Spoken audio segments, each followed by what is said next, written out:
Shabbat Shalom. That word shalom has extra meaning on 9/11. 20 years ago, where were you at 8:46 Eastern? I personally was asleep in bed because I was on the West Coast and just in my first year of rabbinic school. I got up as normal, and back then in the days before the first thing you did was check your cell phone, I got ready to go down to Minyan at the chapel on campus.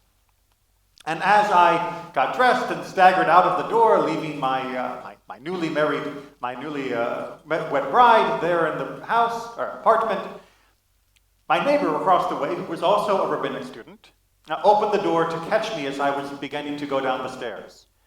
And she said, "Have you seen the news?" I go into her apartment and she has her TV on. And it is surreal to watch the tower in flame.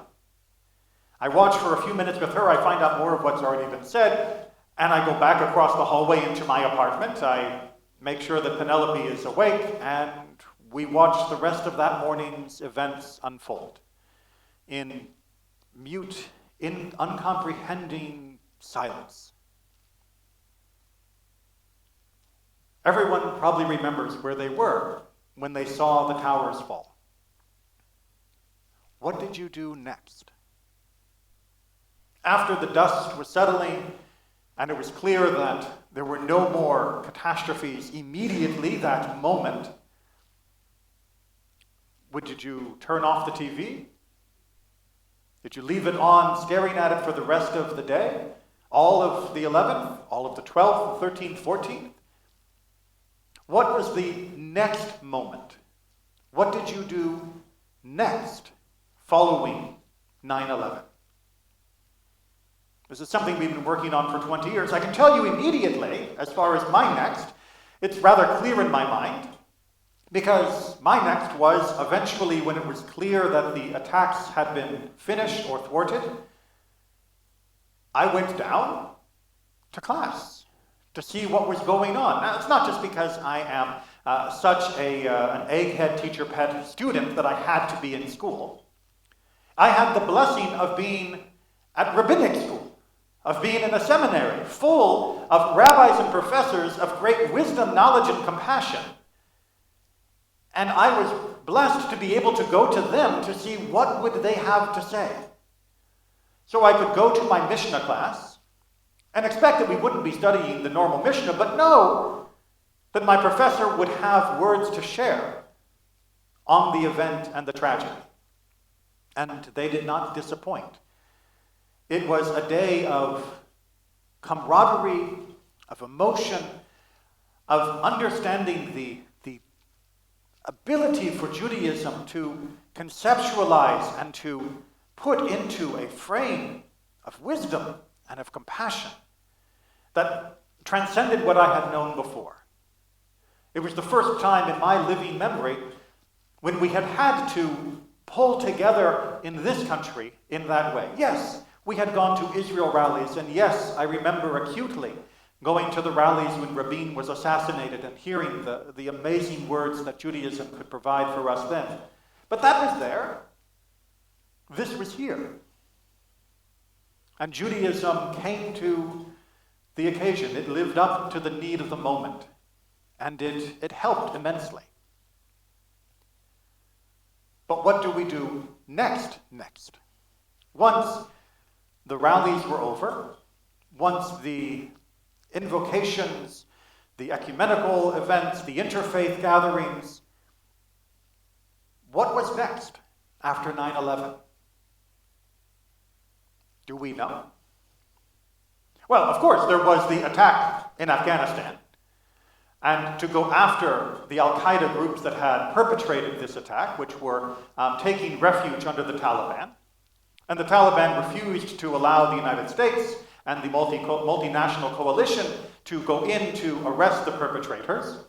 And so the United States and the multinational group went in and essentially was able to root out Al-Qaeda and to destroy in Afghanistan its bases of operation and to severely hamper its ability to create more terrorist attacks of similar style, at least within the United States. But did you feel that over the last 20 years as part of your life? Did you feel that you were part of a nation at war against these terrorist organizations? If you're like me, probably not. It was probably not a conscious thought dwelling in the back of your mind, feeling that you were in this state of conflict against those that sought to destroy democracy and freedom, the liberty and independence that America represented to them. There's a number of reasons for why it may not have stood out in your mind on a day-to-day basis. For one, there was no draft. Unlike World War II, where the entire nation felt like they were involved in the fight against fascism in Europe and fascism in Asia, for the war on terrorism, there was no draft. We have a volunteer army made up of amazing men and women who chose to enter into the military in order to help their country. But that meant that those of us who didn't join the military, or did not have immediate family members or friends that were in the military, had a more distant feel to what was happening on the ground. Additionally, unlike World War II, there was no need for rationing. There was no need for a change of daily living. The biggest changes that we had, and which everyone still complains about, were the Tsa Lines.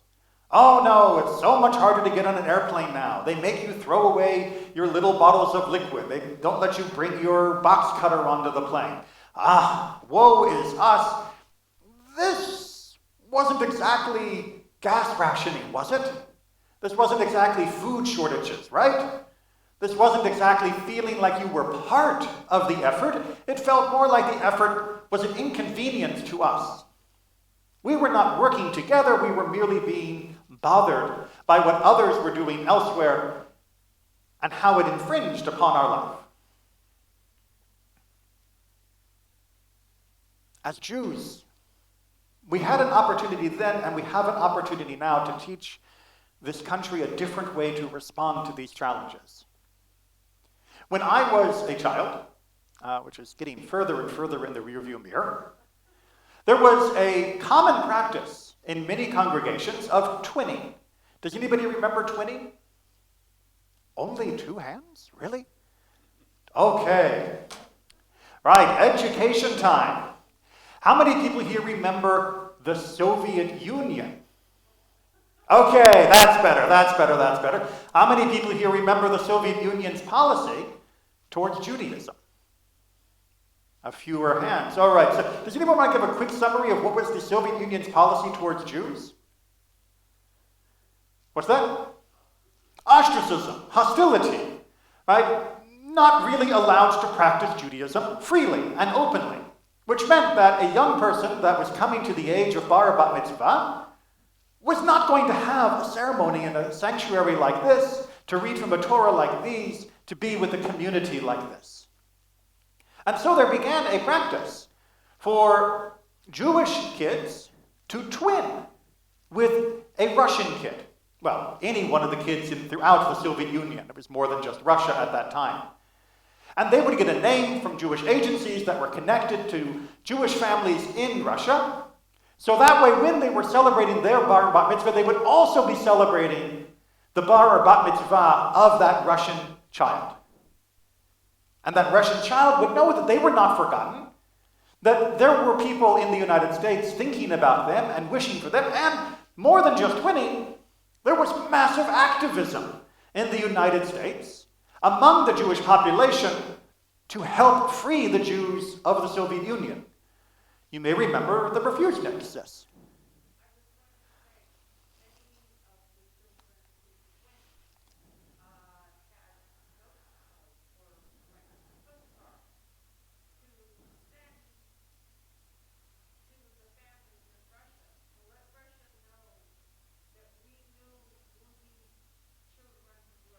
Right.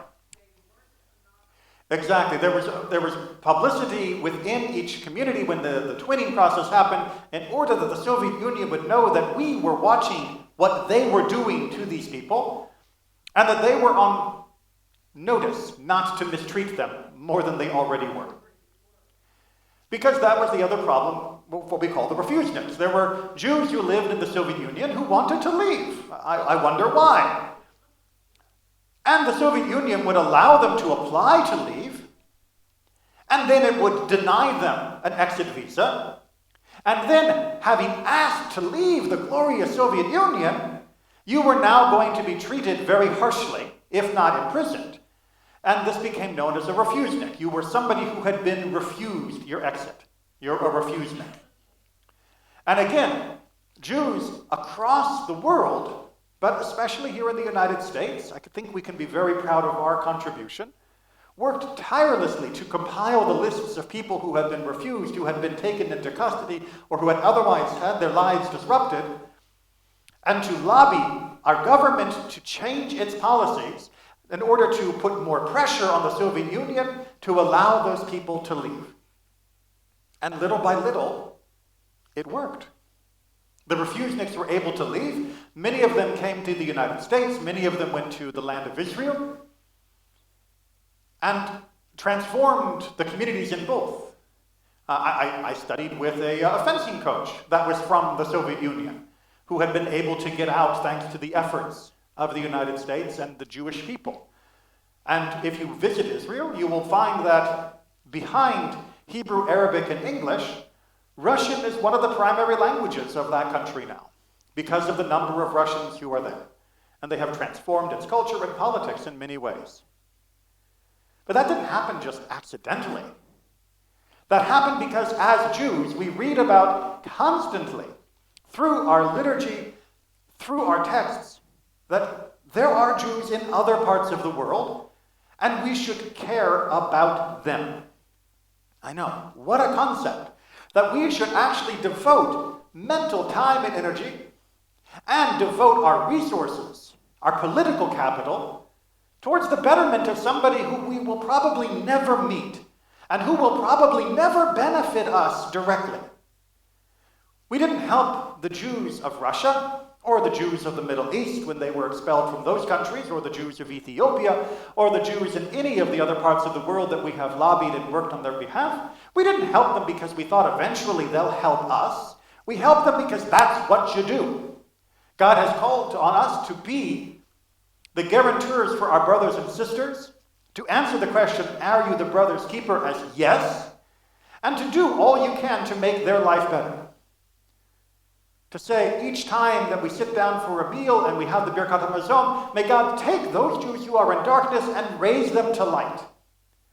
And then go out and work on behalf of doing that, which is one of the reasons there are so many Jewish agencies and organizations and causes and rallies devoted to the needs of Jews across the world that are in desperate situations. That's a model that goes beyond Judaism, if we're willing to take it there. Why should we draw the line and say, we will help the Jews in Russia, we will help the Jews in Ethiopia, we will help the Jews in the Middle Eastern countries, and then we're done? Do we stop there? Well, I will say that as Jews, we have not generally stopped exactly on the line. That there are numerous Jewish agencies devoted to helping refugees and people who are displaced across the world. In fact, many organizations right now are engaged in full throttle efforts to help the Afghan refugees that are coming out of Afghanistan right now. And Jewish organizations are disproportionately, like often, working at the forefront of helping them to be settled and reacclimate and have a good experience in the United States. And we do that as Jews because we recognize the gift of Torah, we recognize the duty of Torah that comes with that gift. But I put to you, if we keep wondering what happened since 9/11, what happened over these last 20 years, as Americans, then perhaps we are missing that message in its totality. Judaism doesn't tell us to help Jews just because they're Jews. And Judaism doesn't tell us just help other people because you're a Jew. Judaism also reminds us that we have an obligation to ensure that our nation, beyond the national Am Yisrael, but to the Medina, the state that we live in, also acts in that way. One of the greatest shortcomings, I believe, over the last 20 years is that we as Jews did not push hard enough in the same way that we did for the Russian, Ethiopian, Middle Eastern, and others around the world, that America defined itself in its mission not merely as rooting out terrorist threats to us, but as rooting out terrorist threats to anyone. That we were not going into Afghanistan to get revenge. That we were going into Afghanistan because no one should suffer what we suffered on 9/11. No one should suffer that. Not any nation on earth should ever wake up to find a city under attack that way and to lose so many thousands so needlessly to those who merely wanted to impose their will upon others. And because we failed in that narrative, because we failed to explicitly and in practical terms make that the reality, to show not only those in Afghanistan but others around the world that America was going to step up to help make the world a place where terrorism would find no sanctuary and find no field to grow in, no fertile ground. It feels as though the last 20 years have been a missed opportunity. But we still have that chance, as both Jews and as Americans, to make others understand that what the Torah calls us to do is to indeed be our brother's keeper, to help support, to help ensure that life is as good as possible for all who dwell on this world, all who are God's creatures, so that there will not be the feelings of anger, resentment, and rage. And those who are delusional and twisted may still feel that way, but they will find no allies anywhere. We are in a place to be the shining beacon on the hill. But we must make sure that when people are coming to that beacon, when they are attracted to what we have to offer, when they say, teach us what you have, why democracy works here, why freedom is so powerful here, why your people are inspired to go out and help the world, we must make sure we live up to that promise. And as Jews, we have 3,000 years worth of history of living up to that promise to each other and to all that come to us in need. As Jews and as Americans, our job's not done. I ask you again, what comes next? Shabbat Shalom and Gemar Chatima.